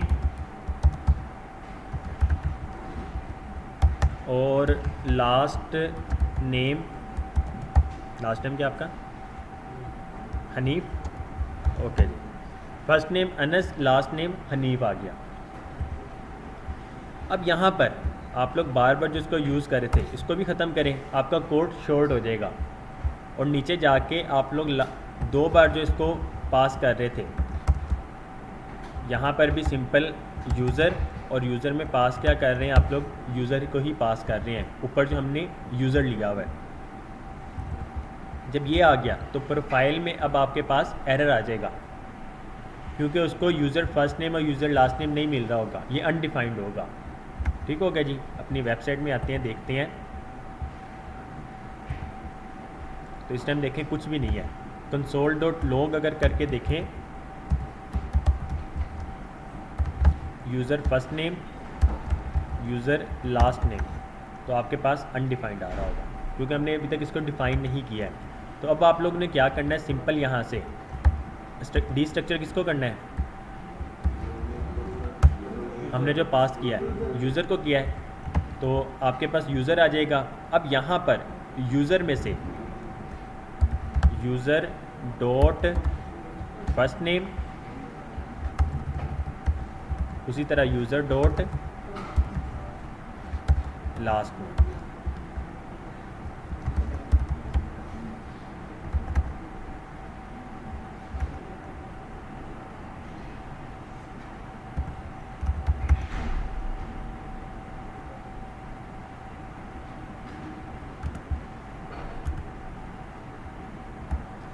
जी क्लियर है? ऊपर से तो नहीं गुजार रहा? नीचे ज़्यादा क्लियर है?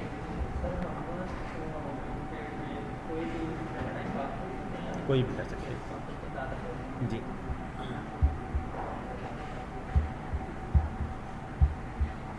ओके जी। उसके बाद रिएक्ट क्लास है, तो क्लास को हमने वैसे भी नहीं पढ़ना है, इसमें लिखा हुआ भी है feel free to skip this section and use function components instead. तो अभी जो हम कर रहे हैं वो फंक्शन बेस्ड ही हम कर रहे हैं। तो क्लास बेस्ड बहुत पुराना है, before react 16.8 class components use होते थे, उसके बाद से फंक्शन बेस्ड ही यूज़ किए जा रहे हैं। रिएक्ट प्रॉप्स है, प्रॉप्स भी हमने पढ़ लिया है। प्रॉप स्टैंड फॉर प्रॉपर्टीज़ है, तो इसमें भी वही सारी चीज़ें होंगी। Brand equal to fold. तो अब कार के कंपोनेंट में जाके उसके पैरामीटर्स पैरेंथेसिस जो हैं उसमें प्रॉप्स ले लें, प्रॉप्स डॉट ब्रांड में आपको वैल्यू जो मिल जाएगी क्या मिलेगी, फोल्ड मिलेगी। तो नीचे देखें I am a props dot brand, तो वैल्यू यहाँ पर जो भी वो पास कर रहे होंगे फोल्ड कर रहे होंगे तो आपको फोल्ड मिल जाएगी।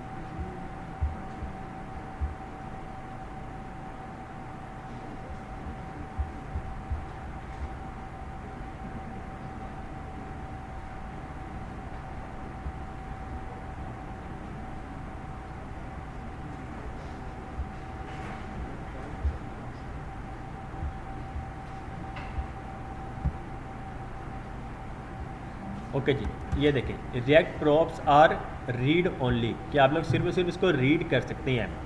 You will get an error if you try to change their value, अगर आप उसकी वैल्यू को चेंज करने की ट्राई करेंगे तो आपको एरर आ जाएगा।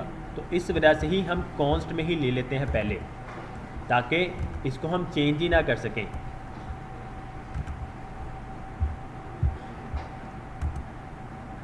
ओके जी, रिएक्ट इवेंट्स ऑन क्लिक हमने पढ़ा हुआ है, याद है?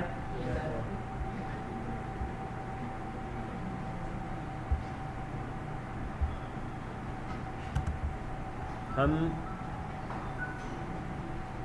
प्रोफाइल के पेज पे ही button I am a button save करें, यहाँ पे आई एम आ बटन आ गया।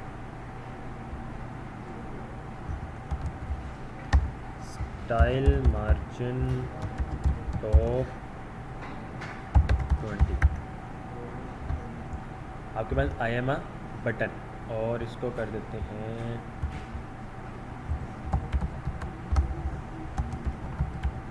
Text line centre. आपके पास एक बटन आ गया, उसमें हम क्या करते थे सिंपल HTML में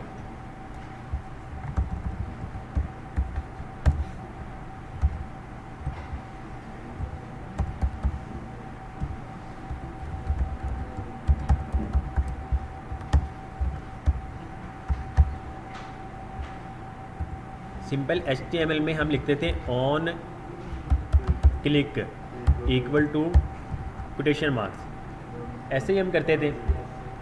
रिएक्ट में क्या होगा, सबसे पहले तो ऑन क्लिक का जो C जो है ये कैपिटल में आएगा, ठीक हो गया। उसके बाद कोटेशन मार्क्स की जगह आपके पास कर्ली ब्रेसेस आएंगे।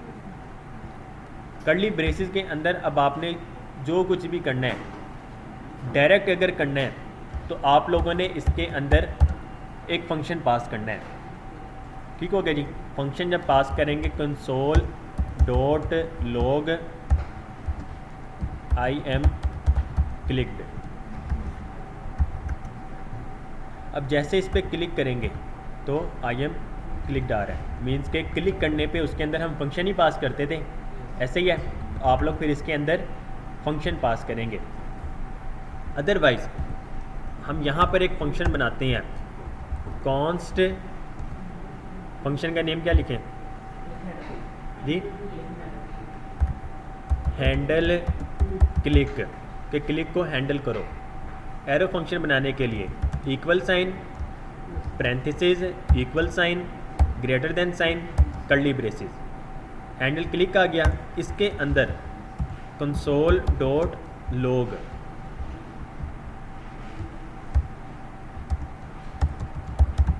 क्लिक्ड, ठीक हो गया जी, कंसोल कर देंगे क्लिक लिखा हुआ। अब यहाँ पर हम क्या करते थे HTML में स्ट्रिंग ऐसी करते थे, फंक्शन का नेम लिखते थे हैंडल क्लिक, और साथ में पैरेंथेसिस हम ऐड करते थे, और साथ में सेमी कोलन भी लगा देते थे। अक्सर इस तरह हम करते थे।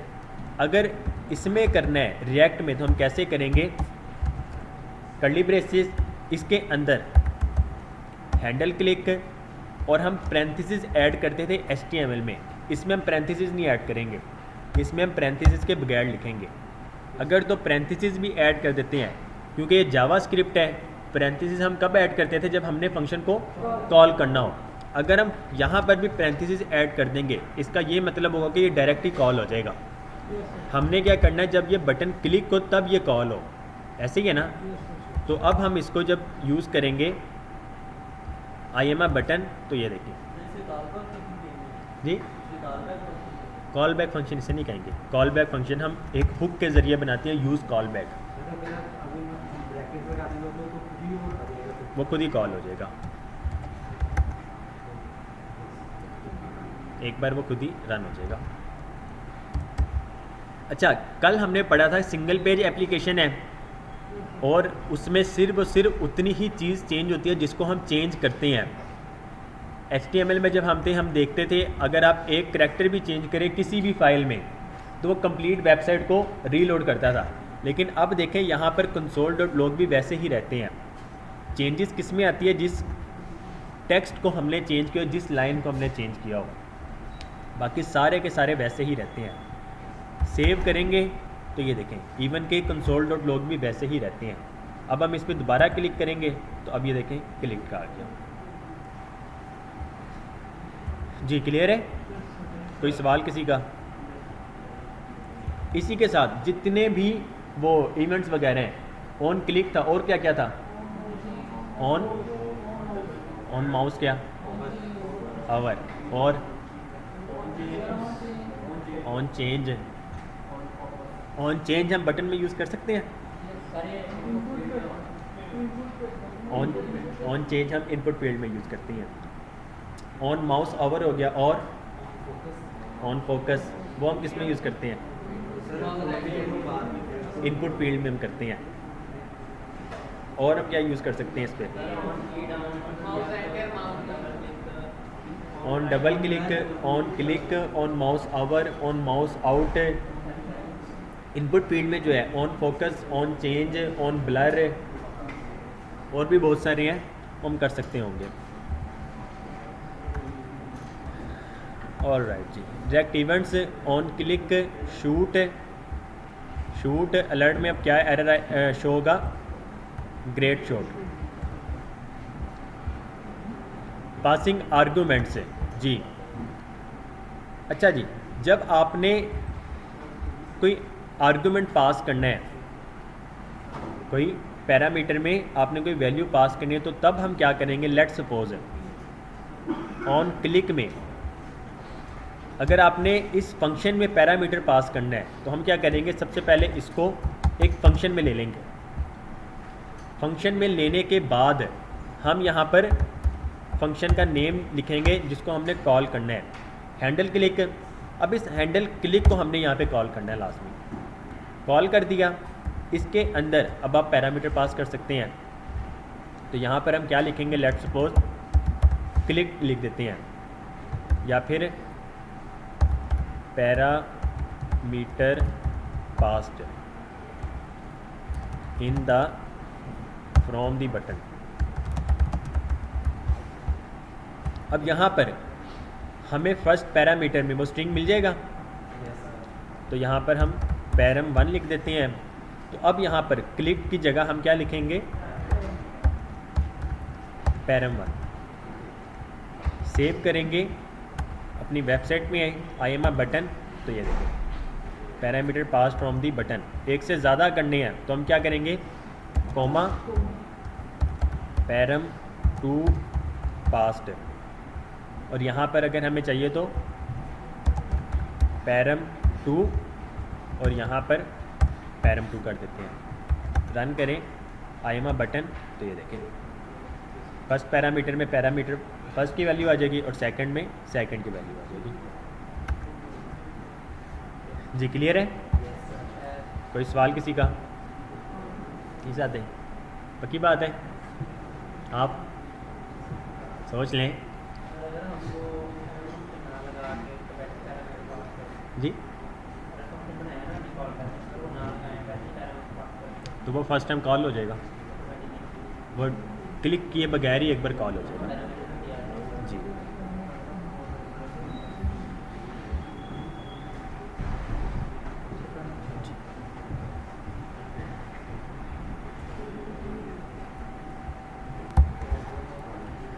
अच्छा जी, अभी हमने देखा था, हमें पता है कि हम ऑन क्लिक पे लगा रहे हैं।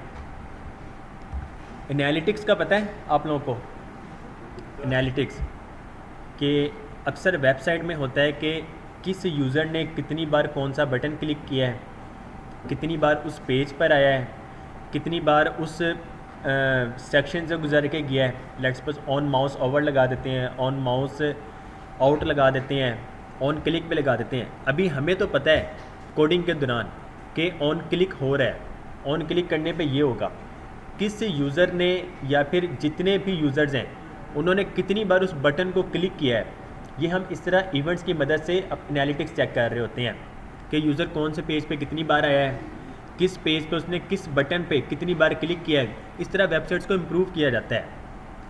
ठीक हो गया जी। लेट्स सपोज एक व्हाट्सएप का बटन हम बना देते हैं, या कॉल का बटन बना देते हैं, या मेल का बटन बना देते हैं। हम देखते हैं कि यूज़र ने कितनी बार उस व्हाट्सएप के बटन पे क्लिक किया है। ठीक हो गया जी।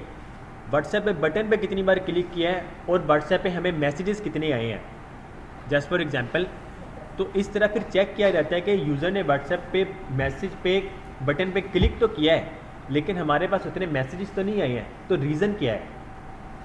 तो फिर उस चीज़ को इम्प्रूव किया जाता है। यूज़र ने इतनी बार मेल पे क्लिक तो किया है, या यूज़र ने इतनी बार कॉल वाले बटन पे क्लिक तो किया है, लेकिन हमारे पास कितनी कॉल्स आई हैं और हमारे पास कितनी मेल्स आई हैं।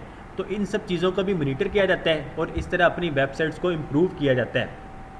या फिर यूज़र चेकआउट पेज पे कितनी बार आया है, उसने पे कितनी बार क्लिक किया है, लेकिन हमारे पास कितने ऑर्डर्स आए हैं।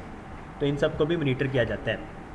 तो यहाँ पर हम करते किस तरह, हैंडल क्लिक में हम पैरामीटर पास कर रहे हैं, फर्स्ट पैरामीटर और सेकंड पैरामीटर। सेकंड पैरामीटर ख़त्म करते हैं फिलहाल। बाय डिफ़ॉल्ट हम स्ट्रिंग पास कर रहे थे।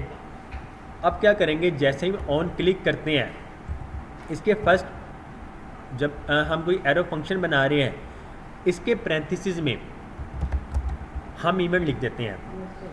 ठीक हो गया जी। इवेंट लिख दें या ई लिख दें, ये दोनों ई लिखेंगे तब भी हमें पता कि इवेंट हम कर रहे हैं, इवेंट लिखेंगे पूरा तो तब भी इवेंट का ही हम कर रहे होते हैं। तो इवेंट में फर्स्ट पैरामीटर में पास करना, फर्स्ट पैरामीटर में कर दें, सेकंड में करना है, सेकंड में कर दें, आप पे डिपेंड करता है। अब हम क्या करेंगे, यहाँ पे इवेंट पास कर देंगे। जब इवेंट यहाँ पे सेकंड पैरामीटर में पास करेंगे तो सेकंड पैरामीटर में हमारे पास क्या आएगा, इवेंट आएगा। तो अब सेव करें, अपनी वेबसाइट में आए, आई एम अ बटन। तो अब देखें आपके पास एक ऑब्जेक्ट आ गया। ऑब्जेक्ट में देखें ऑल्ट की, bubbles, button zero, cancellable true, client का एक्स मतलब कि उसका एरो कहाँ पर, माउस जो है कर्सर हॉरिजॉन्टली किधर है, वर्टिकली किधर है, किस पोजीशन पर है, कंट्रोल की उसने प्रेस किया हुआ है, नहीं किया हुआ है। इसमें एक चीज़ आएगी यहाँ पर टाइम स्टैम्प भी आता है कि उसने किस टाइम क्लिक किया था, और टाइप कि क्लिक उसने किया है। ऑन माउस ओवर अगर लगाया होगा तो ऑन माउस ओवर का आ रहा होगा, ऑन माउस आउट का लगाया होगा, ऑन माउस आउट का आ जाएगा। अभी हमने क्लिक किया है तो क्लिक है, console.log param.to टाइप और param.to टाइम स्टैम्प था, टाइम स्टैम्प। सेव करें, दोबारा क्लिक करें तो ये देखें यूज़र ने क्लिक किया है और किस टाइम किया है। यहाँ पर ही हम साथ में इवेंट के बाद बटन नेम या बटन पर्पस क्या लें। ठीक हो गया जी। यहाँ पर जो भी था, लेट्स सपोज हम यहाँ पर व्हाट्सएप बटन कह देते हैं, तो थर्ड पैरामीटर में हमारे पास बटन पर्पस और console.log में बटन पर्पस। अब चेक करते हैं, तो देखें आपके पास व्हाट्सएप बटन आ रहा है कि यूज़र ने किस बटन पे क्लिक किया है। तो जब ये आ रहा होगा तो डेटाबेस में, जब हम डेटाबेस के सेक्शन पे पहुंचेंगे, जब आप लोग डाटा को अपलोड कर रहे होंगे, तो आप किसी भी बटन के क्लिक करने पे ये चीज़ें कर सकते हैं कि आप इवेंट्स वगैरह को अपलोड कर सकते हो। जैसे ही यूज़र क्लिक करे, यूज़र को पता भी ना लगे, यूज़र को पता भी ना लगे, लेकिन वो जैसे क्लिक करे वो व्हाट्सएप पे तो पहुंच ही जाएगा, साथ साथ हमारी डेटाबेस भी अपडेट हो जाएगी कि इस यूज़र ने इस टाइम पे ये वाला बटन क्लिक किया हुआ है। तो ये सारी चीज़ें हो रही होती हैं। इसको डेट आपने पढ़ी होगी, डेट ऑब्जेक्ट, उस फिर हम चेंज कर सकते हैं, डेट वगैरह ले सकते हैं, टाइम स्टैम्प अब इसमें से उठा लें, या फिर टाइम स्टैम्प हम खुद भी लिख सकते हैं, अभी का जो भी करंट टाइम है हम वो भी कर सकते हैं, इसमें से ले लें। Let now equal to new date, let hours equal to now dot get hours, console dot log hours, I am button. तो चलिए गेट आवर्स, 12 बज रहे हैं तो 12 बज के उसी में से मिनट्स निकाल लें और उसमें से वो कर लें, या फिर डायरेक्ट ही हम 9 में से गेट आवर्स गेट मिनट्स।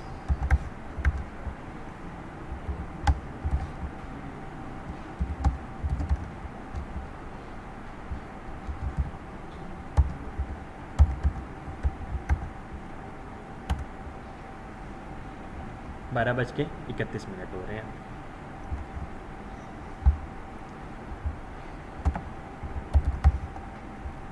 जी क्लियर है? कोई सवाल किसी का?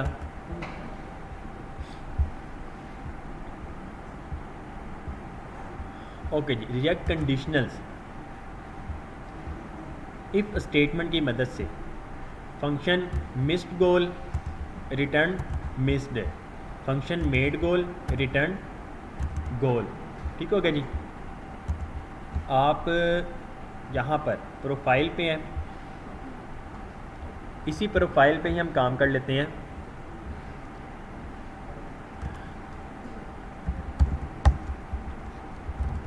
कॉन्स्ट लिखें हम,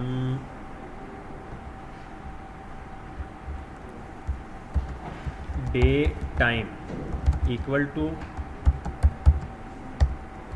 रिटर्न कर दो H1 डे टाइम।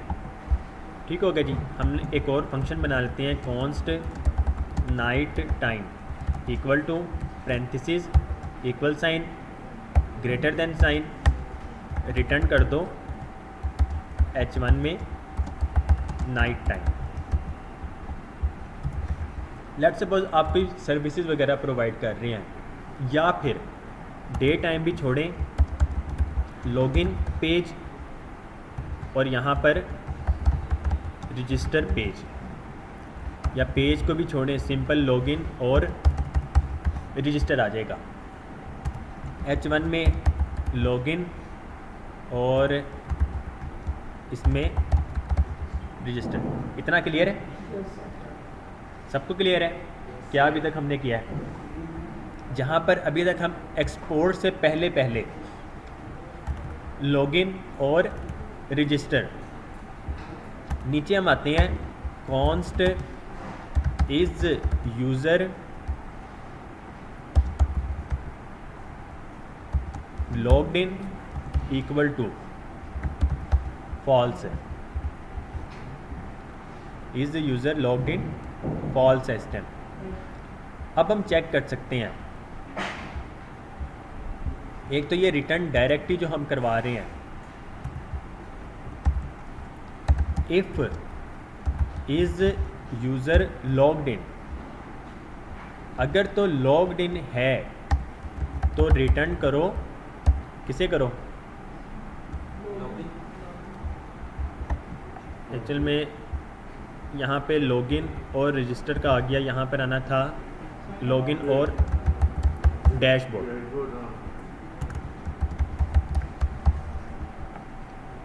अगर तो यूज़र लॉग्ड इन है तो रिटर्न क्या करो? अब यहाँ पर कंपोनेंट नहीं हम लिखेंगे, हम डायरेक्ट यहाँ पर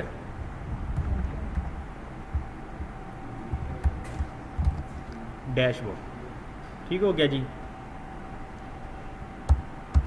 अगर तो यूज़र लॉग्ड इन है तो उसने रिटर्न कर देना है डैशबोर्ड। एल्स भी हम लगा सकते हैं, अदरवाइज डायरेक्ट ही, या फिर एल्स रिटर्न किसे करो, लॉगिन को। अब ये नीचे वाला रिटर्न ही नहीं होगा क्योंकि ऊपर ही हम रिटर्न कर देते हैं और हमें पता है कि जहाँ पे हम किसी भी फंक्शन में रिटर्न कर दें उसके नीचे का वो वर्क नहीं करता है, क्योंकि अगर यूज़र लॉग्ड इन नहीं है तो उसने रिटर्न किसको करना है, लॉगिन को कर देगा। अदरवाइज़ वो लॉग्ड इन है तो वो रिटर्न करेगा डैशबोर्ड को, वो यहाँ तक आएगा ही नहीं। तो हम क्या कह देते हैं यहाँ पर, एल्स की जगह भी इफ़ इज़ यूज़र लॉग्ड इन नहीं है, यूज़र लॉग इन नहीं है तो तब रिटर्न करें लॉगिन। अगर यहाँ से हम फॉल्स और ट्रू ख़त्म कर दें, हम कुछ और लिख देंगे तो तब वो इसको रिटर्न करेगा। यूज़र लॉग्ड इन नहीं है, ऐसे ही है तो हमारे पास क्या आएगा, लॉग्ड इन आएगा। पेज हमारे पास आ गया लॉगिन। अगर तो यूज़र लॉग्ड इन है तो क्या करो, हमें वो शो करवा दें डैशबोर्ड, तो यहाँ पे देखें डैशबोर्ड आ जाएगा। अगर यहाँ पर हम लिखते हैं नल, अगर लिखें तो तब क्या आएगा, तब भी लॉगिन आएगा। अच्छा, ये सारी वैल्यू ना ट्रू हो जाएंगी फिर।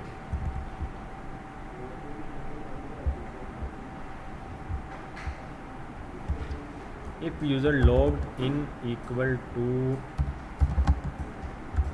ट्रू। अब यूज़र लॉग्ड इन जो है वो बराबर है ट्रू के,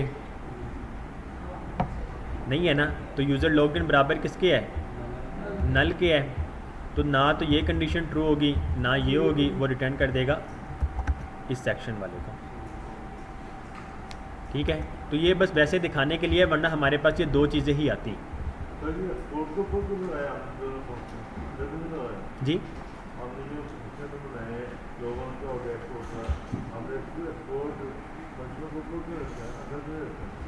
क्योंकि एक्सपोर्ट जो हम कर रहे हैं इस प्रोफाइल वाले को कर रहे हैं, हम एक्सपोर्ट जो है इस प्रोफाइल वाले को कर रहे हैं। इसके अंदर भी लिख सकते थे, कोई इशू वाली बात नहीं है। सर ये जो प्रोसेस कर रहे हैं ये लॉगिन वाले शुरू करवाने में साइन अप लॉगिन और डैशबोर्ड में इस तरह ही करते हैं, इस तरह ही करते हैं। यहाँ पे तो मैंने इस लॉगिन लिख दिया ना, वरना ऑप्शन आता है इज़ ऑथेंटिकेटेड। अगर तो ऑथेंटिकेटेड है तो तब डैशबोर्ड शो करवा दो या पोर्टल शो करवा दो, अदरवाइज़ लॉगिन पे ले जाओ। लॉगिन के स्क्रीन पे हमारे पास मज़ीद दो चीज़ें आ रही होती हैं, फॉरगॉट पासवर्ड और क्रिएट यूज़र साइनअप का, तो वो फिर वहाँ से पेज नेविगेट वगैरह हो रहे होते हैं। जी क्लियर है Yes, sir. कि हम कंडीशनली इस तरह कंपोनेंट्स को रेंडर कर सकते हैं। ये कोड देना जी। कोड लिखा हुआ है जी। ठीक हो गया।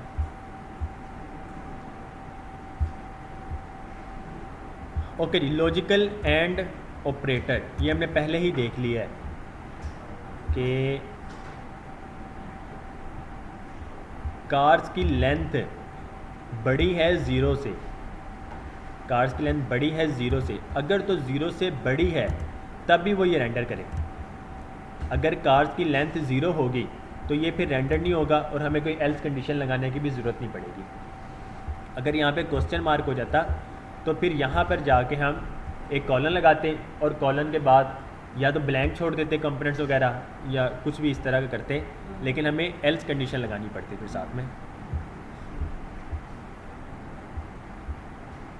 जी, अब यहाँ पर कार्स जो है वो है ब्लैंक और गराज कंपोनेंट में जाके कार्स के नाम से एट्रीब्यूट में से कार्स को सेंड किया जा रहा है, तो इसकी लेंथ कितनी है, ज़ीरो है। तो यहाँ पर जब आएंगे तो ये रेंडर होगा, नहीं होगा। क्यों नहीं होगा, क्योंकि कार्स की लेंथ जो है वो ज़ीरो के बराबर है, ज़ीरो से बड़ी नहीं है। टर्नरी ऑपरेटर ये हमने देख लिया पहले ही,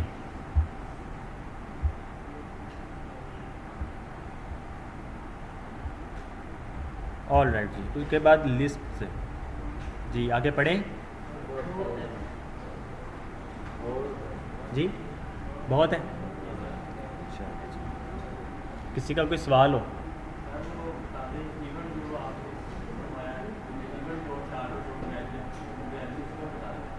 वो हमारे पास फॉर्म्स में आएगा, वो जब हम फॉर्म्स पे पहुंचेंगे। अच्छा जी, फॉर्म्स का एक मैं बस आपको बता देता हूँ, वो देख लें।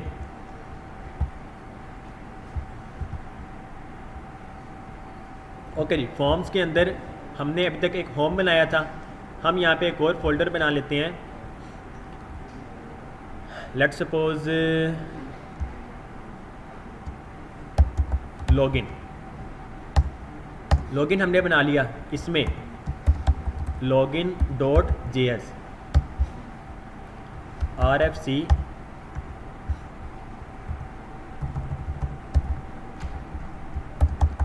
Login page, class name page top. अब लॉगिन पेज के अंदर हम क्या करते हैं, फॉर्म बनाते हैं, एक एक्शन वगैरह इसमें नहीं अब आता हमारे पास, ठीक हो गया जी। उसके अंदर इनपुट की टाइप ले लेते हैं, वक्ती तौर पर सिर्फ अभी टेक्स्ट पे देखते हैं, टेक्स्ट। अब ये देखें, HTML में हम क्या करते थे, हम ये यूज़ नहीं करते थे, यहाँ पे ये एरर दे देगा, यहाँ पे ये लाजमी है, इसको क्लोज करना लाजमी है। इनपुट टाइप टेक्स्ट, इस टेक्स्ट में हम पूछना क्या चाह रहे हैं, प्लेस होल्डर में पूछ लेते हैं, क्या पूछना चाह रहे हैं, यूज़र नेम। चलेंगे, यूज़र नेम हम लिख देते हैं। अब यहाँ पर कॉन्स्ट में हम लिख देते हैं, बल्कि रिएक्ट यहाँ से हम ले लेते हैं, यूज़ स्टेट करते हैं, कॉन्स्ट बड़ी ब्रैकेट से यूज़र नेम और set user name equal to use state. इस टाइम बाय डिफ़ॉल्ट जो है वो ब्लैंक है, ठीक हो गया जी। इनपुट टाइप में हम जो कुछ भी लिखते हैं वो किस एट्रीब्यूट में हमें मिलता है, जी वो तो डाटा टाइप होगी ना, कौन सी एट्रीब्यूट में मिलता है, वैल्यू में मिलता है, ठीक हो गया जी। तो यहाँ पर हम क्या करेंगे, वैल्यू, वैल्यू में हम लिख देंगे, इसमें हम कौन सी वैल्यू देख रहे हैं, यूज़र नेम, तो हम यहाँ पर यूज़र नेम लिखेंगे, वैल्यू हमारे पास यूज़र नेम की आएगी। हम क्या करते हैं, नेम फ़िलहाल छोड़ दें, आईडी की हमें ज़रूरत नहीं है, नेम पे हम बाद में आएंगे, हमें वो चाहिए होता है। जैसे ही ये ऑन चेंज हो, हम ऑन चेंज करते हैं ना, ऑन क्लिक तो नहीं है इस पर, ऑन चेंज, ऑन चेंज में सेट यूज़र नेम करो, ठीक हो गया जी। इसको हमने लेना है फंक्शन में, set user name, user name में सेट क्या करो, अब हमारे पास हमें पता है यहाँ पे इवेंट मिल जाता है, ऐसे ही है, इवेंट में से हमारे पास इवेंट डॉट टारगेट, इसकी जो भी वैल्यू होगी, इसकी जो भी वैल्यू होगी वो हमें इसमें मिलनी चाहिए। तो जैसे जैसे हम चेंज करते जाएंगे वैसे वैसे यहाँ पर उसकी वैल्यू अपडेट होती जाएगी। वैल्यू जो हमें मिलती है यूज़र नेम में मिलती है, और यहाँ पर हमने वैल्यू में यूज़र नेम ही लिखा हुआ है। अच्छा जी, एक और हम एक बटन बनाते हैं, वैसे ही सिंपल सा, बटन पे क्लिक मी, ऑन क्लिक में हम चेक करते हैं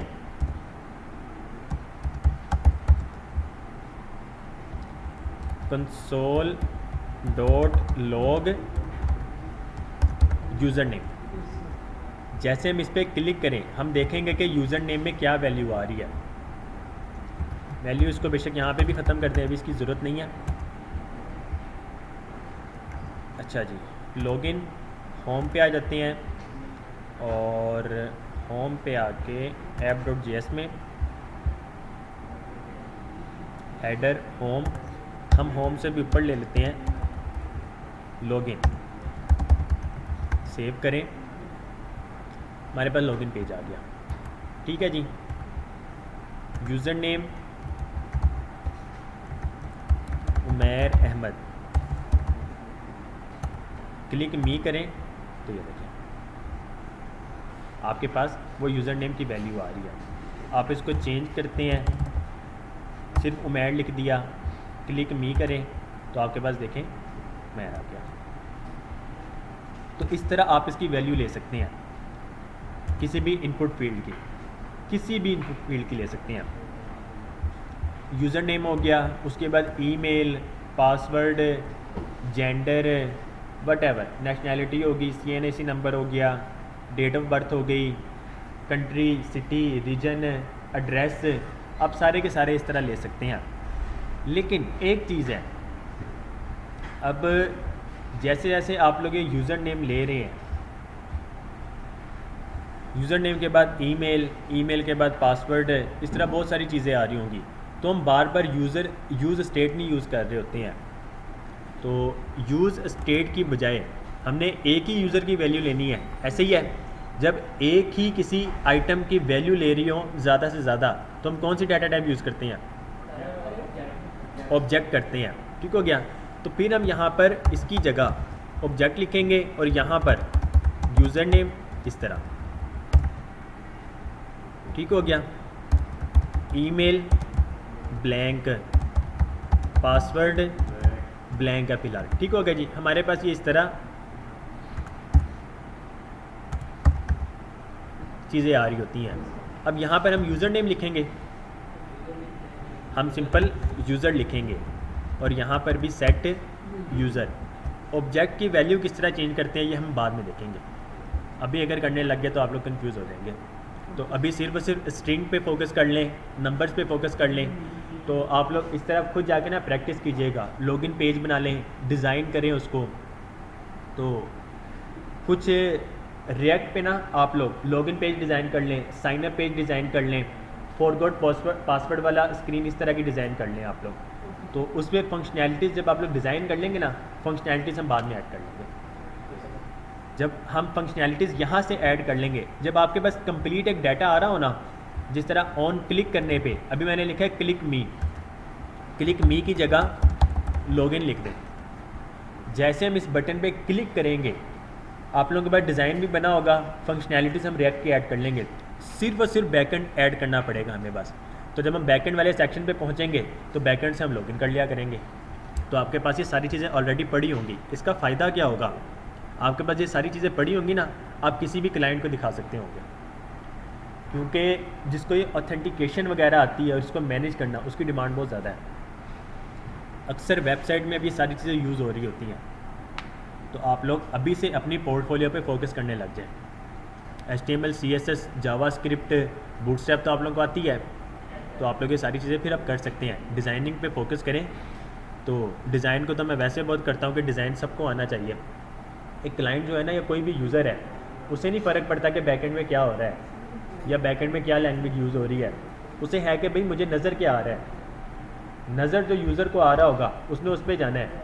अब एक वेबसाइट है जिसका यूज़र इंटरफेस ही नहीं अच्छा है, किसी यूज़र ने उस वेबसाइट पे आके करना क्या है, यूज़र इंटरफेस बहुत अच्छा हो, यूज़र एक्सपीरियंस बहुत अच्छा हो, तब वो जाके आपके लॉगिन पेज तक भी जाएगा।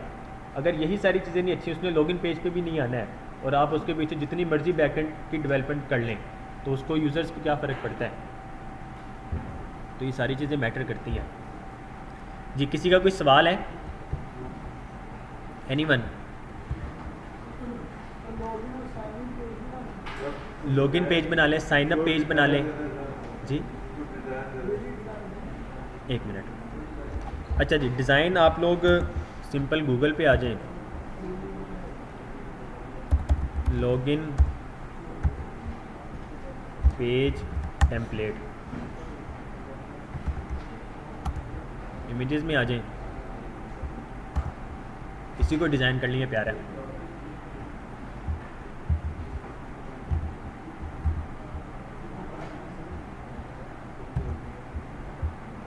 इसमें मुश्किल कुछ भी नहीं है, ये ज़्यादा से ज़्यादा कह लें कि 1 घंटे का काम है, अगर आप लोगों को बूटस्ट्रैप आती है तो। बूटस्ट्रैप नहीं आती है तो फिर आपका 2 घंटे का काम है खुद से आपको जी। फिर आपको खुद से CSS करनी पड़ेगी, आपको इसको रिस्पॉन्सिव बनाना पड़ेगा। बूटस्ट्रैप में करें तो 1 घंटा भी मैं ज़्यादा कह रहा हूँ। होगा क्या इसमें, बैकग्राउंड ले लें, बैकग्राउंड इमेज कोई भी यूज़ कर लें, इस तरह की कर लें, या आपको इस तरह की भी मिल जाएंगी, प्यारी प्यारी मिल जाती हैं। ठीक हो गया, उसकी हाइट रख दें 100 BH।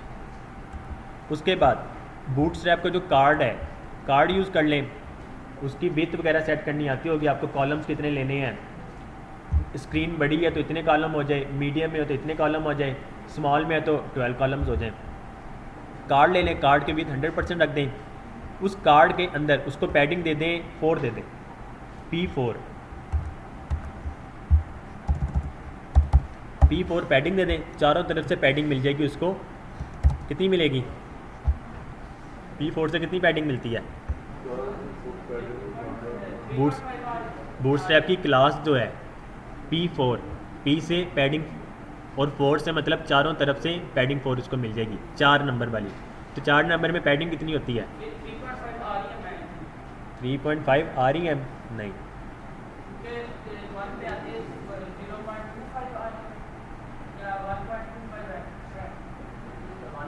पिक्सल में बताएं कितनी आएगी? 1 REM कितने के बराबर होता है? 16 पिक्सल्स के बराबर। तो P3 जो है इसका मतलब है पैडिंग आपको मिले 16 पिक्सल्स। ठीक हो गया। P4 का मतलब है पैडिंग आपको मिले 24 पिक्सल्स। ठीक हो गया। P4 जो ये 1.5 REM के बराबर होता है। ठीक हो गया। 3.5 REM है ही नहीं।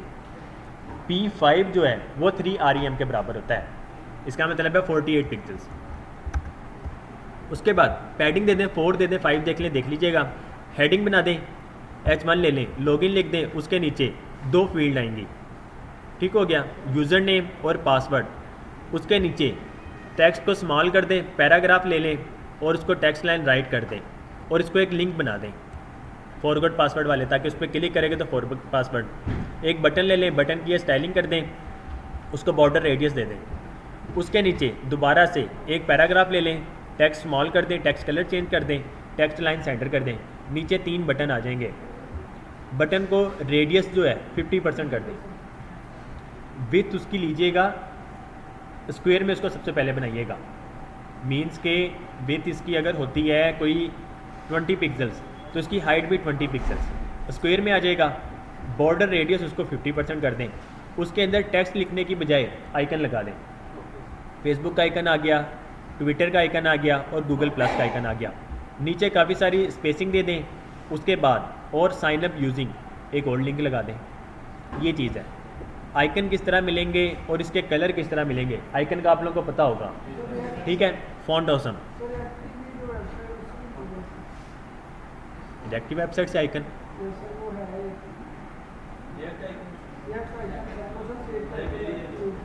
रिएक्ट आइकन्स तो एक अलग लाइब्रेरी है ना, बाय डिफ़ॉल्ट तो नहीं है इसमें, वो अलग से इंस्टॉल करनी पड़ेगी आपको। ठीक हो गया। वो भी कर सकते हैं। फॉन्ट ऑसम का ये है कि दुनिया में सबसे ज़्यादा यूज़ हो रहे हैं और उसमें आइकन्स बहुत इजीली और अच्छे मिल जाते हैं। खैर ये चीज़ है। अब इसके कलर्स जो हैं, आप लोग एग्जैक्ट कलर कहाँ से निकालें, तो एक वेबसाइट है brandcolors.net के नाम से, brandcolors.net। इसमें ना बहुत सारे ब्रांड्स के कलर हैं। अब यहाँ पर हम देख रहे थे फेसबुक, ट्विटर और गूगल प्लस। फेसबुक, आपके पास फेसबुक का कलर कोड आ जाएगा हेक्स में, बैकग्राउंड कलर उसको वो दे दें। ट्विटर, ये ट्विटर का कलर आ जाएगा। गूगल, ये गूगल प्लस का कलर आ जाएगा। तो ये तीनों कलर यूज़ कर लें तो बैकग्राउंड कलर एग्जैक्ट वही हो जाएगा।